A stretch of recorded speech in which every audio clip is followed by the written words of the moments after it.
Bonjour à tous. En janvier 2022, le monde du cinéma a été profondément attristé par la disparition tragique de l'acteur Gaspard Ulliel dans un accident de ski, alors que la première greffe d'oreille a finalement été couronnée du succès. Son ancienne compagne a décidé de partager son témoignage sur les dons d'organes effectués par Gaspard Ulliel à sa mort. Dans le livre intitulé Le temps de te dire adieu, elle raconte cette expérience. Après sa disparition, Gaspard Ulliel a laissé derrière lui sa compagne et leur fils âgé de 7 ans. Pour Gaëlle Pietri, cette perte représente une véritable tragédie et elle a trouvé refuge dans l'écriture pour faire face au décès de l'acteur. Dans une entrevue accordée aux Paysans, elle explique: J'ai ressenti le besoin de mettre par écrit des douleurs et mes souffrances.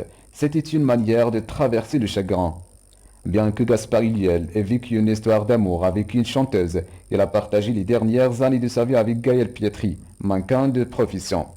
Pour Gaël, l'écriture a également été un moyen de rappeler à son fils quel homme exceptionnel était son père. Récemment, elle a publié un récit poignant intitulé Le temps de se dire adieu, qui permet au lecteur de découvrir Gaspard Ulliel dans son intimité.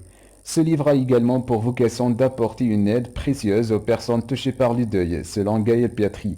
Dans la suite de son entretien avec le Parisien, Gaël aborde la question de son quotidien ainsi que celui de son fils âgé de 7 ans.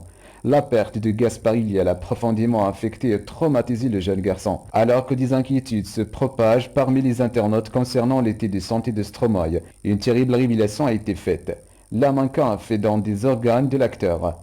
Elle explique aux Parisiens: C'était une évidence pour ses parents et moi. Grâce à Gaspard, 6 personnes ont eu une chance de vivre, car les greffes ont été réussies. C'est la fin de ce rendez-vous. N'oubliez pas de réagir sur la section de commentaires et d'activer la cloche de notification. Merci et à très bientôt.